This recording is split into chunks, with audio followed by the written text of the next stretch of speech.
இப்ப நம்ம பார்க்கடல் பத்தி நம்ம கேள்விப்பட்டிருக்குங்க. இந்த பார்க்கடல்ல கற்பக மரம், காமதேனு இது எல்லாமே அதுல இருந்து வெளிவந்தது.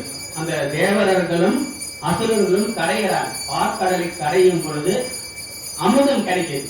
அமுதம் வரும் பொழுது அதோட பிற பொருள்கள் கிடைக்கிறது. அப்ப அந்த நஞ்சு வருதுங்க, ஆழகார விஷம் அப்படின்னு சொல்றோம். அந்த ஆழகார விஷம் இருக்கிறதுலயே ரொம்ப ரொம்ப மிகவும் கொடிய ஒரு நஞ்சு. அப்படிப்பட்ட அந்த நஞ்சு வருகிறது, அதை உலகத்தையே அழித்துவிடும்.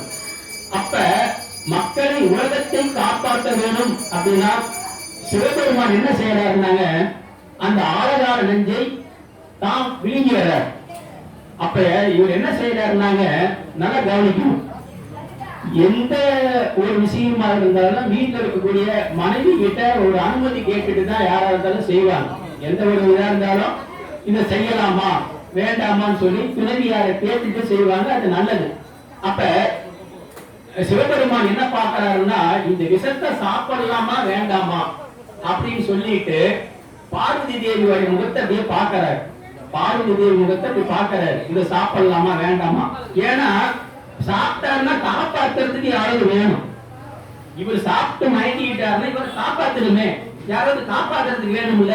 அதனால பார்வதி அவரோட முகத்தை பார்க்கிறாரு, சாப்பிடலாமா வேண்டாமா. உடனே அன்னைக்கு என்ன பண்றாங்க, தலையசைக்கிறாங்க, சாப்பிடுங்க, ஏன்னா இவர் தானே காப்பாற்றணும்.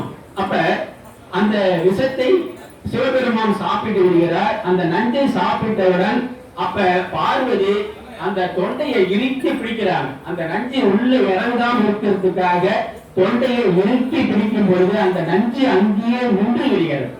அப்ப அந்த அவருடைய தொண்டையில நீல நிறம் ஏற்படுகிறது.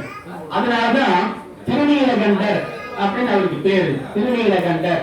அப்ப உலகத்தையே ரட்சிக்கக்கூடிய சிவபெருமான், உலகத்தையே ரட்சிக்கக்கூடிய சிவபெருமான், அந்த சிவபெருமானையே காப்பாற்றியவர் யார் அப்படின்னா அம்பாள், அம்பிகை. அப்படிப்பட்ட சிறப்பு வாய்ந்தவர் இந்த அம்பாள். இப்ப இது ஒரு திருவிழா. இந்த திருவிழா அப்படின்றதுங்க, நீங்க அந்த திருவிழாவை திருப்பி போடுங்க, என்ன வரும் பாருங்க. திருவிழா அப்படிங்கறத திருப்பி போட்டா, திருவிழா திருப்பி போட்டா விழாதிரு, விழாதிரு. அப்ப திருவிழா ஏன் நடைபெறுகிறது அப்படின்னா, நாம தவறான வழியில் விழாதிருப்பதற்காக, நல்ல வழியில் போவதற்காக திருவிழாக்கள் நடைபெறுகிறது. அதுதான் திருவிழா. விழாதிரு, தீய வழியில் விழாதிரு அப்படின்றதுக்காக திருவிழா நடைபெறுகிறது. சரி, இப்ப நம்மளுடைய தலைப்பு மீனாட்சி சுந்தரேஸ்வரர் திருக்கல்யாணம். இப்ப மீனாட்சி அம்மன் யார் அப்படின்றத நம்ம பார்க்கணும். மீனாட்சி அம்மன் அப்படிங்கிறவங்க மதுரை அரசாளும் மீனாட்சி அப்படின்னு ஒரு பாடல் இருக்கு. ஒரு சீர்காழி கோவிந்தராஜை பாடுவாருங்க, மதுரை அரசாளும் மீனாட்சி. இப்ப இந்த மீனாட்சி மதுரையோடைய பட்டத்து அரசு. இப்ப பட்டாபிஷேகம் நடைபெறுகிறது. பட்டாபிஷேகம் ராமாயணத்தில் கூட ஒரு பட்டாபிஷேகம் நடைபெறுகிறது. அந்த பட்டாபிஷேகம் ராமர், அதாவது சீதாராம பட்டாபிஷேகம் பெறுகிறது. சிவபெருமானுக்கு கூட பட்டாபிஷேகம் கிடையாது. மீனாட்சி அம்மனுக்கு பட்டாபிஷேகம் நடைபெறுகிறது. அப்படிப்பட்ட ஒரு பட்டத்து அரசி மீனாட்சி அம்மன். இந்த மீனாட்சி அம்மன் யாரு, இந்த மீனாட்சி அம்மனுடைய வரலாறு என்ன, அவருடைய திருக்கல்யாணம் எப்படி நடைபெறுகிறது, அந்த திருக்கல்யாணத்தை யாரு நடத்தி வைக்கிறாங்க அப்படிங்கிறத பத்தி நாம இன்னைக்கு ரொம்ப சுருக்கமா பேச போறோம். இப்ப இந்த பக்தி அப்படிங்கிறது சின்ன வயசுல இருந்தே வரணும். குழந்தையா இருக்கிறதே பக்தி ஊறணும்.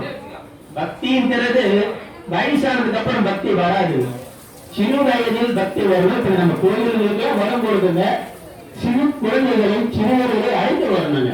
அப்பதான் அவங்களுக்கு எதிர்காலத்தில் இந்த சமுதாயம், எந்த சமுதாயத்தில் பக்தி வளர்ந்திருக்கிறதோ அந்த சமுதாயத்தில் அமைதி எல்லாமே இருக்கும்.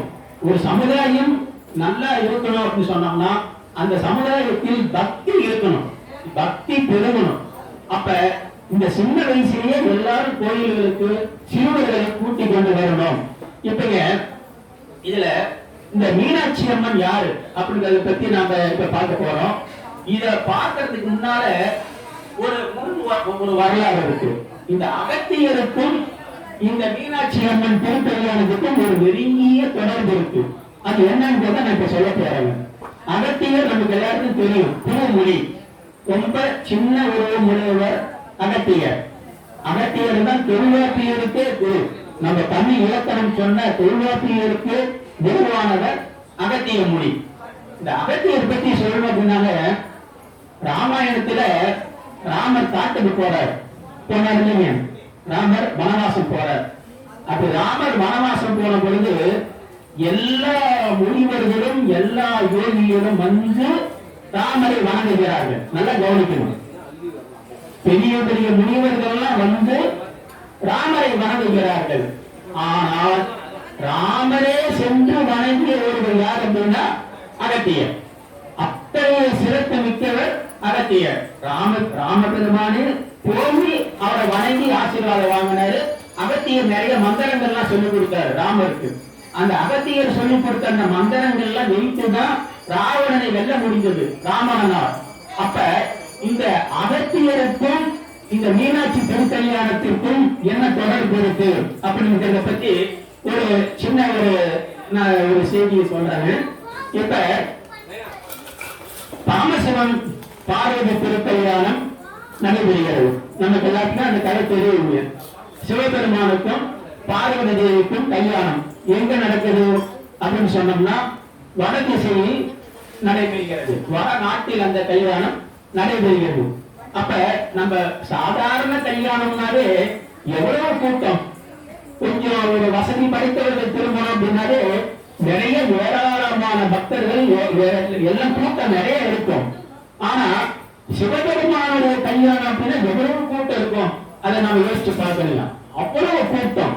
அப்ப என்ன சொன்னாங்க, எல்லோரும் அந்த வடதிசையில் வடக்கு பக்கம் போன உடனே வடக்கு திசையானது வடபகுதி தாழ்ந்தது.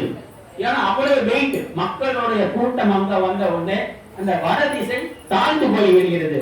அப்ப தென் திசை உயர்ந்து போயிடுச்சு. அப்ப சிவபெருமான் என்ன பண்றாரு அப்படின்னா அகத்தியர் கூப்பிடுறாரு, இங்க வாங்க. அகத்தியர் வர, நீங்க என்ன செய்யறீங்க அப்படின்னா தெற்கு திசையில போய் அங்க நில்லுங்க. நின்னா இந்த உலகம் சமமாயிடும். இவரே குருமொழி, ரொம்ப சின்ன வடிவம். அப்ப இவருடைய பக்தி எவ்வளவு இருக்கும் பாருங்களேன். அந்த பக்தி தான் ரொம்ப முக்கியமானது. இப்ப நீங்க போய் தென் திசையில நின்னீங்கன்னா உலகம் சமமாயிரும், இந்த ஏற்றத்தால் இருக்காது, நீங்க அங்க போங்க அப்படின்னு சொல்லி சிவபெருமான் ஆணையிடுகிறார். அப்புறம் அகத்தியர் வந்து யோசிக்கிறார். என்ன யோசிக்கிறார் அப்படின்னா, எல்லாரும் சிவபெருமானுடைய கல்யாணத்தை கண்குளிர பாக்குறாங்களே, நம்ம பார்க்க முடியாம நம்மள பெருமாள் சிவபெருமான் நம்மள அங்க அனுப்பிடுறாரு, இந்த கல்யாணத்தை நான் பார்க்க முடியாம போயிருச்சு அப்படின்னு மனசுல ஒரு ஏக்கம், ஒரு வருத்தம், அப்படியே ஒரு சோகமா நிக்கிறாரு. அத சிவபெருமான் பார்த்தாரு. அப்ப பார்த்துட்டு சொல்றாரு, நீ என்ன நினைக்கிறது எனக்கு புரியுது, இறைவனுக்கு தெரியாதுங்களா நம்ம உள்ளத்துல என்ன இருக்குன்னு சொல்லிட்டு, நம்ம உள்ளத்துல என்ன இருக்குன்றது எனக்கு தெரியுது. நீ வந்து என்னுடைய திருமணத்தை பார்க்க முடியலையே வருத்தப்படுறைய, அந்த வருத்தப்படாத நீ என்ன செய்ய அப்படின்னா, நீ அங்க இருந்தாலும் உங்களுடைய மனக்கண்ணில் எங்களுடைய திருமண காட்சி ஒரு படம் போல ஓடும் அப்படின்னு சிவபெருமான் சொல்ற.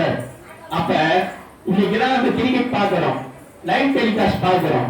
இந்த லைவ் டெலிகாஸ்ட் அங்க நடக்கிறத நேரடியா டிவியில காட்டுறாங்க. அது போல ஒரு லைவ் டெலிகாஸ்ட முதல்ல பார்த்தவர் யாரு அப்படின்னா நம்ம அகத்தியர். அந்த நேரடி ஒளிபரப்புன்னு சொல்றோம் பாத்தீங்களா, அந்த நேரடி ஒளிபரப்பை முதலில் பார்த்தவர் அகத்தியர். இருந்தாலுங்க நம்ம வந்து லைவ் டெலிகாஸ்ட் பார்த்தாலும் நேர போய் ஒரு மேட்ச் பார்க்கறதுக்கும் லைவ் டெலிகாஸ்ட் பார்க்கறதுக்கும் வேறுபாடு. கிரிக்கெட் மேட்ச்ல ஸ்டேடியத்துல போய் உட்கார்ந்து பார்த்தா அது ஒரு ரொம்ப சுவையா இருக்கும். ஏன்னா அந்த ஆரவாரம் அங்க இருக்கக்கூடிய இதெல்லாம் நமக்கு ரொம்ப நல்லா இருக்கும். இருந்தாலும் நம்ம வீட்டுல உட்கார்ந்து லைவ் டெலிகாஸ்ட் பார்க்கும் பொழுது அந்த அளவுக்கு அதுல சுவை இருக்காது. அப்ப ஒரு வருத்தம் தான் அகத்தியருக்கு வருத்தம். என்னதான் லைவ் டெலிகாஸ்ட் வந்தாலும் அதை நம்ம பார்த்தாலும் நேரடியா பார்க்க முடியலையே அப்படின்னு சொல்லிட்டு அகத்தியர் ரொம்ப வருத்தப்படுறாரு. அப்ப சிவபெருமான் சொல்றாரு, அகத்தியரே நீ வருத்தப்படாத, என்னுடைய கல்யாணத்தை நீ பார்க்கலையேன்னு வருத்தப்படுற, உனக்காக நான் மீண்டும் இந்த பூவுலகில் அவதாரம் செஞ்சு, அதுவும் மதுரையில் அவதாரம் செஞ்சு மீனாட்சி சுந்தரேஸ்வரராக நாங்க திருமணம் செய்ய போறோம். அந்த திருமணத்திற்கு முதல்ல இருந்து ஆரம்பத்தில் இருந்து அந்த திருமணம் நடைபெறும் வரை எல்லா நிகழ்வுகளையும் நீ தான் செய்ய போற, அதனால நீ வருத்தப்படாதுன்னு சொல்லி சிவபெருமான் அகத்தியருக்கு வாக்கு கொடுக்கிறார். அந்த வாக்கின்படிதான் இந்த மீனாட்சி சுந்தரேஸ்வரர் திருக்கல்யாணம் நடைபெறுகிறது. அப்ப இந்த அகத்தியர் அவ்வளவு பெரும் பாக்கியம் செஞ்சிருக்காருங்க. இப்ப